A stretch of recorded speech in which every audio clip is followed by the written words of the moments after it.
Joie chaque fois que je peux dire et crier ce que Jésus a fait dans ma vie. Une chose merveilleuse. Et quand on chante la reconnaissance à Dieu, je me sens vraiment privilégié par rapport aux autres. Quand j'étais jeune, je voulais être prêtre. J'ai fait mes études dans un séminaire de Marseille. Élève studieux, consciencieux, tout le monde m'envoyait prêtre. Mais j'avais des gros problèmes, le problème du célibat. Célibataire, cela me pesait. J'ai fait une retraite. Et puis me plaçant devant Dieu, eh bien, j'ai réalisé que je ne pouvais pas faire un bon prêtre. Et qu'il fallait mieux faire un bon père de famille qu'un mauvais prêtre. J'ai donc quitté, résilié mon sursis et militaire. Et de retour de l'armée, j'étais orphelin de mère, mon père antique. Je me suis retrouvé seul dans la vie. Et là, au travers de cette solitude, j'ai perdu la foi en Dieu parce que on a tenté de me rattraper pour aller au séminaire et j'avais décidé de quitter. Alors j'ai perdu la foi en Dieu. Et j'ai fait l'erreur de mélanger les dieux et les hommes. Et depuis 1948, donc, j'ai vécu au fond comme un mécréant, ayant tout rejeté. Et dans la vie, voyant que j'étais misérable, j'ai été clochard pendant 4 mois. Je couchais dans une cave, je me nourrissais des déchets de marché, de poubelles, ce que je pouvais. C'était la misère.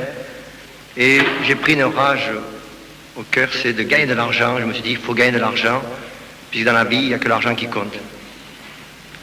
Je suis rentré dans une administration, quelques temps après avoir fait plusieurs métiers.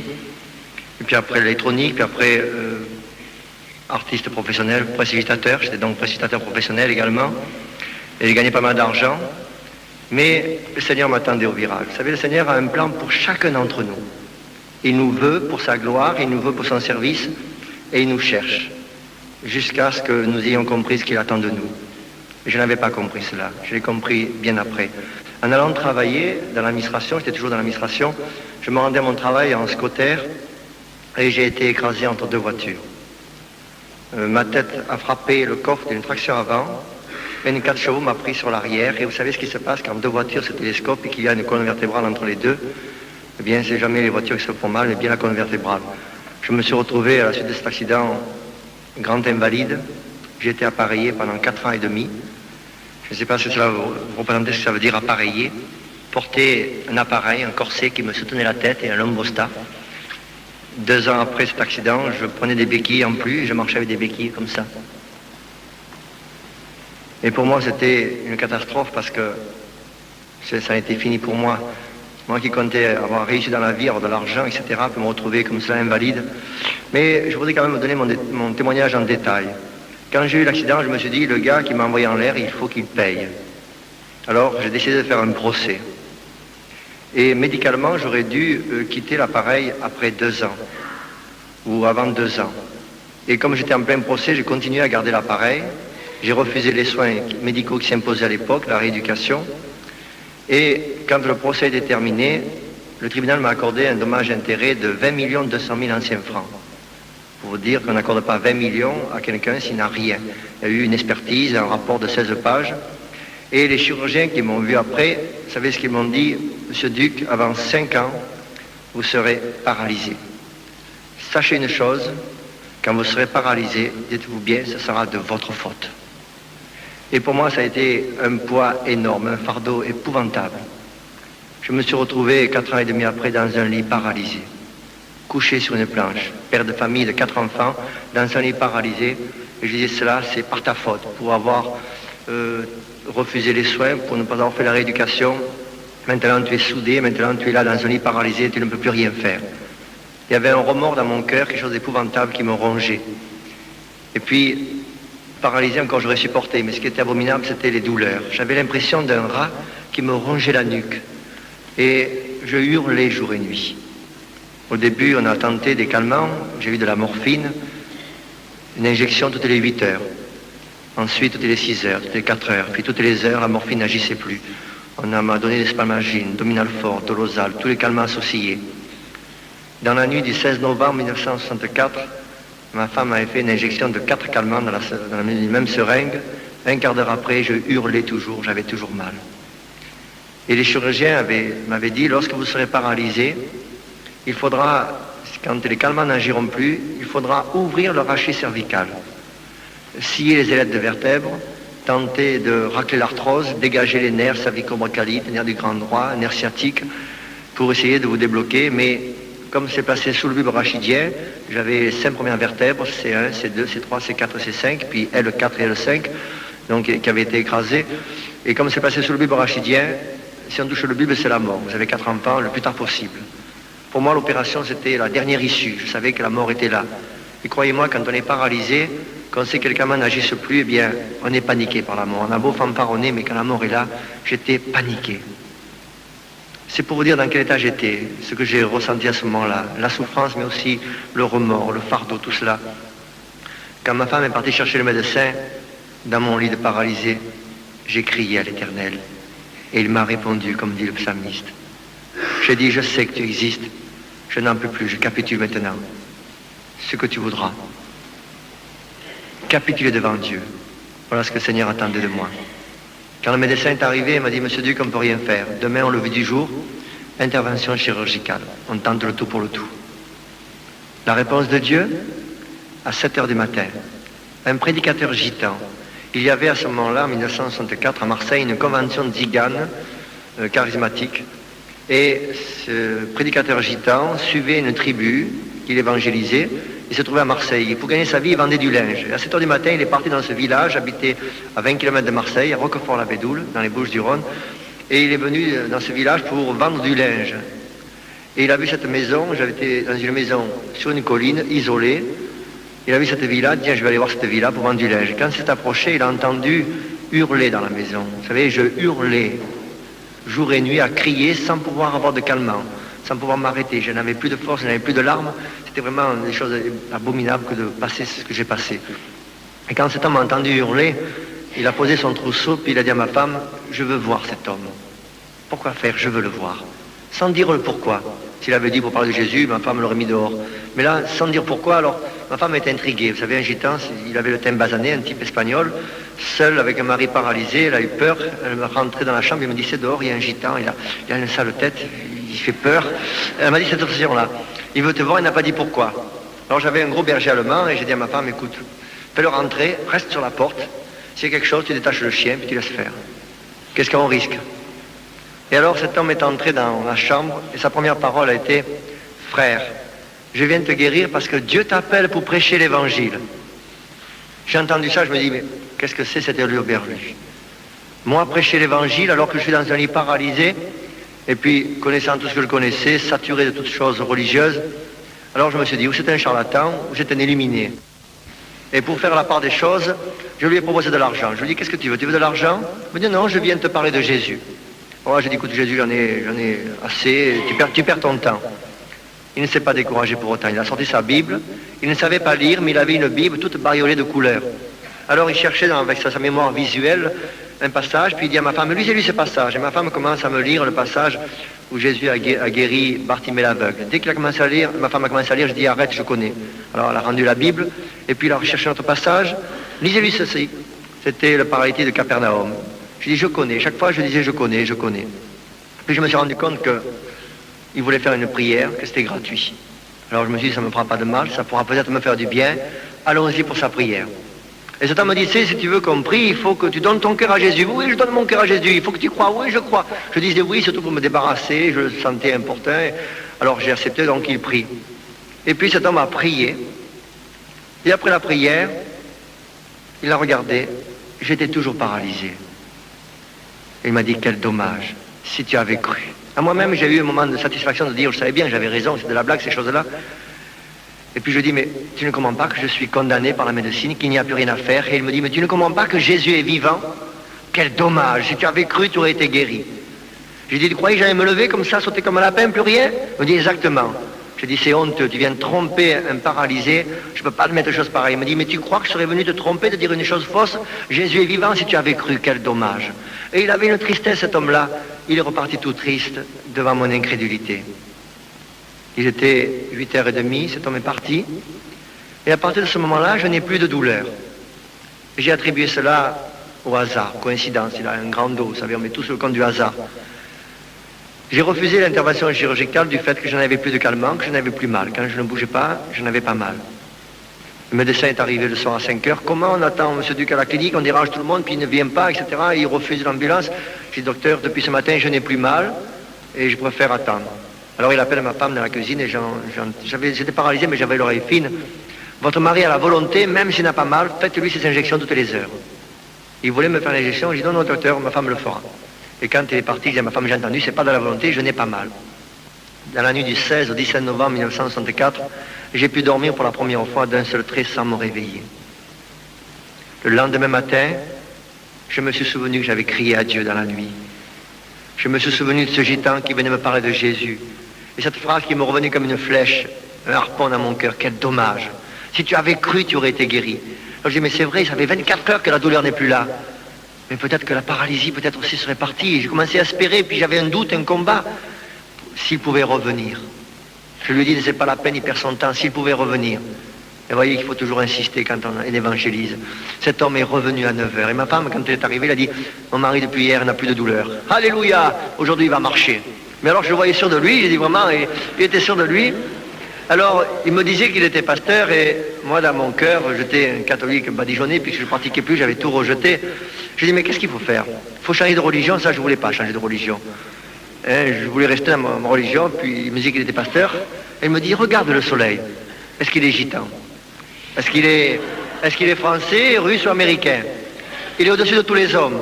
Et bien de même, Jésus, il apporte la vie, la chaleur, la lumière. Il est au-dessus de toutes les religions. Donne ton cœur à Jésus-Christ maintenant. Accepte Jésus-Christ. Et il me parlait de Jésus, de l'amour de Jésus. Je voyais ma vie défiler. Je voyais tout ce que j'étais, orgueilleux, croyant tout connaître, puis connaissant rien. Et puis ce remords qui me rongeait. Je disais, mais Seigneur, est-ce qu'il vraiment il peut me pardonner? Est-ce qu'il peut oublier? Est-ce qu'il peut... Il me disait, mais à travers de toi, une nouvelle créature, tu vas changer, tu vas... Et j'avais soif de cela, puis j'avais un combat, vous savez, dans mon cœur. Puis il me dit, donne ton cœur, viens simplement comme tu es à Jésus. Et là, sur mon lit de paralysé, je me suis converti, j'ai donné mon cœur à Jésus, j'ai dit, Jésus, je viens à toi maintenant, prends-moi tel que je suis, comme dit le chant. Et alors cet homme me fait lit un passage, du moins fait lire à ma femme un passage de Jean 15, verset 7, une promesse de Jésus. Si vous demeurez en moi et que mes paroles demeurent en vous, demandez tout ce que vous voudrez et cela vous sera accordé. Il me dit, tu vois, tout. Dans ce tout, il y a ta guérison, mais il y a 2 conditions à remplir.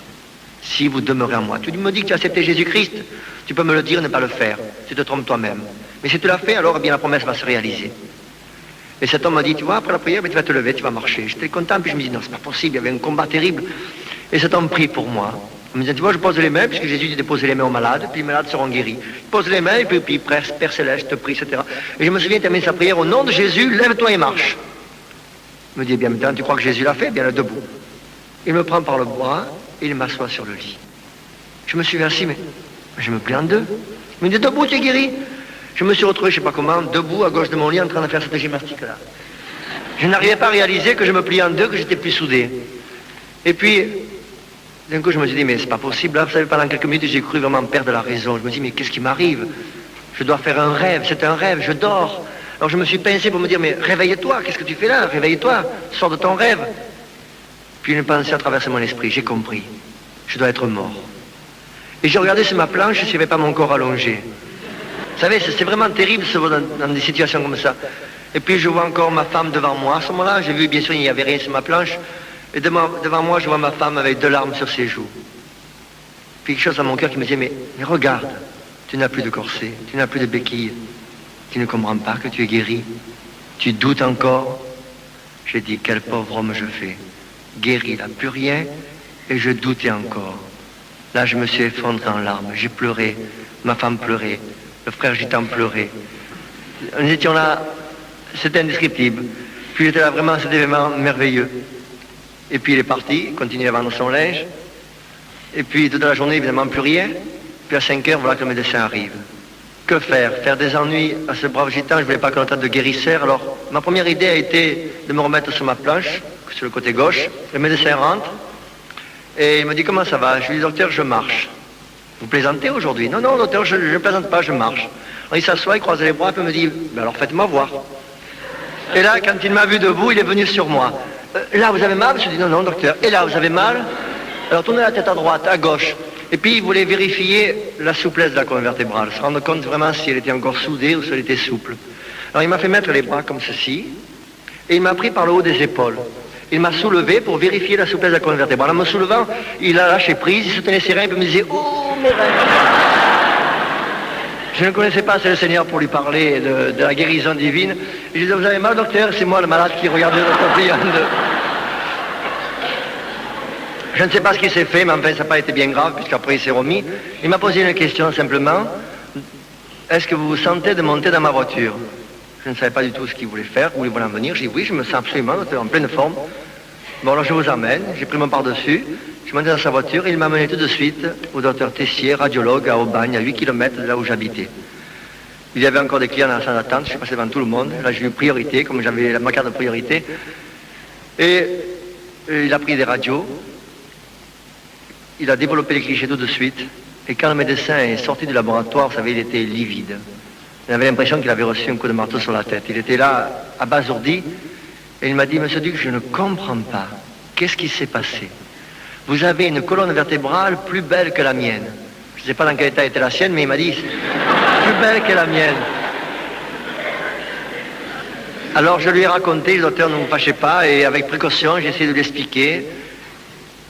Et quand j'ai terminé, il m'a dit « Monsieur Duc, vous avez la main de Dieu sur vous. » C'est un médecin qui était conseiller municipal communiste. Vous savez, pour qu'il dise ça, que c'est vraiment le Seigneur l'a touché. Et alors je lui ai dit, docteur, en tant que médecin, j'aimerais savoir qu'est-ce que vous en pensez, votre point de vue, sur le plan médical. Comment vous pouvez expliquer une chose pareille? Il me dit, justement, c'est inexplicable. Votre cas n'est pas psychique, il est mécanique. Imaginez un drap de lit, il m'a donné cette image. Imaginez un drap de lit qui est déchiré, les fibres sont rompues, on peut raccommoder, mais on voit toujours le raccro. Or vous, imaginez un drap déchiré, puis on retrouve des fibres neuves qui n'ont pas été rompues. Vous avez des vertèbres comme si vous n'aviez jamais été accidenté. Normal. C'était vraiment inexplicable. On voit vraiment la puissance du Seigneur Jésus.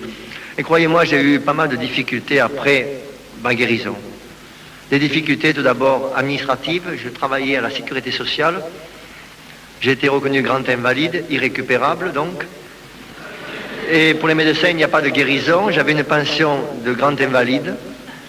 4 260 francs par trimestre, une bonne pension à l'époque. Et quand j'ai eu l'accident, le tribunal m'a accordé 20 millions de pression de Loris, mais comme j'étais fonctionnaire et que c'était en allant travailler, ça a été reconnu accident de trajet, de travail, l'administration de la sécurité sociale a gardé 18 millions sur les 20, mais en compensation, s'est engagé à me verser une rente toute ma vie, sachant que je devais vivre que 5 ans. Alors quand j'ai été guéri, il n'y avait aucune loi qui prévoyait la guérison pour un grand invalide. Alors médicalement, j'ai été reconnu guéri, mais administrativement et juridiquement toujours invalide. Alors j'ai pu donc faire mes études bibliques, devenir pasteur dans le mouvement de Pentecôte, tout en étant payé par la sécurité sociale. Et lorsque j'ai été guéri, bien sûr, il y a eu un rapport de 16 pages sur mon cas avec des radios ce que j'étais. Et quand j'ai été guéri, des experts ont été désignés pour examiner ce cas. Je suis resté 4 heures devant les experts. Alors ils avaient le rapport de 16 pages, ils lisaient, ils regardaient les radios d'avant, les radios du jour de la guérison, ils discutaient entre eux, ils revenaient, me faisaient des tests pendant 4 heures de ce manège, et ils ont apporté 2 conclusions. Première conclusion, l'homme qui est devant nous n'a jamais rien eu dans la colonne vertébrale. Et deuxième conclusion, qui s'avérait pour eux logique, cet homme-là n'est pas Georges Duc, celui qui est décrit dans le rapport. Il a fallu montrer patte blanche et dire oui, je m'appelle bien Georges Duc. On m'a demandé si j'avais des frères jumeaux, si j'avais des sosies, si j'avais... On ne voulait pas croire que ce soit le même homme. 5 ans après ma guérison, la direction de la sécurité sociale m'a reconvoqué en me tenant ce langage. Nous nous sommes engagés à vous verser une rente à vie. Vous devez vivre 5 ans. Ça fait 10 ans. Autrement dit, vous voulez que je meure. Ça fait 10 ans, nous avons doublé le temps de capital, de versement de pension, donc à votre égard, nous sommes quittes, nous arrêtons la rente, nous gardons le capital et on vous considère maintenant juridiquement et administrativement guéri. Et à partir de là, ma rente a été supprimée en 1970, reconnue guérie. Le Seigneur a permis que je me trouve à Brignoles, et comme j'ai été guéri d'une façon miraculeuse, j'ai été appelé à pas mal de missions, faire des missions d'évangélisation, d'itinérance. Et en faisant une mission à Marseille, j'ai vu arriver, pour le premier jour de la mission, dans une salle gigane, 3 hippies, dont 2 drogués.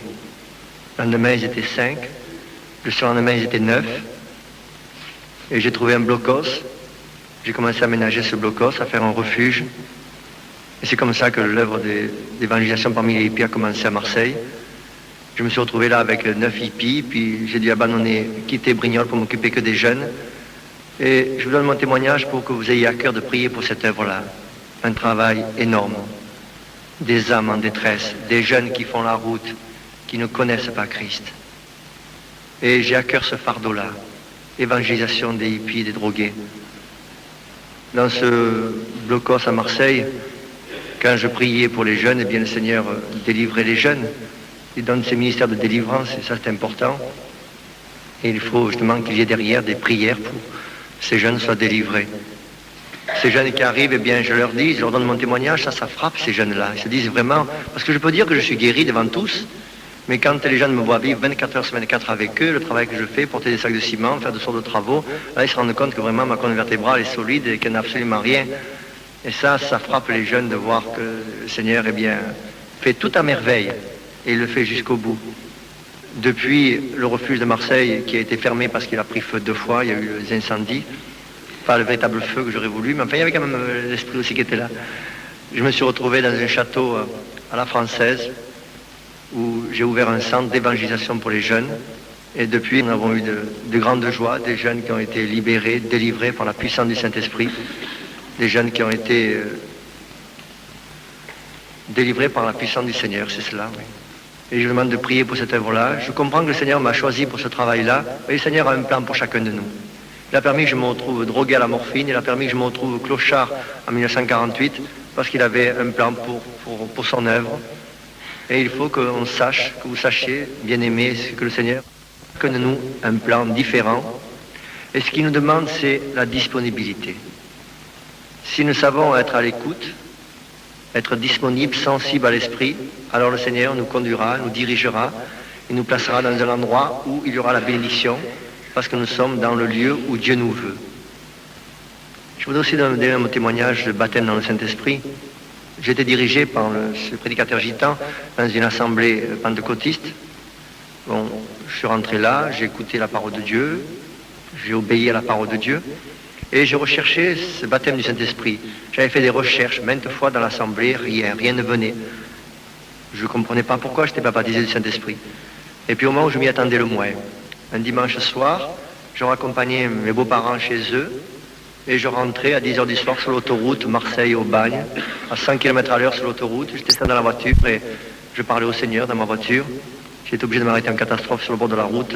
Je parlais en langue, j'étais rempli du Saint-Esprit. Et jusqu'à 2h du matin, au bord de l'autoroute, là, le Seigneur m'a baptisé de son esprit. Et le Seigneur a des plans merveilleux, des situations cocasses.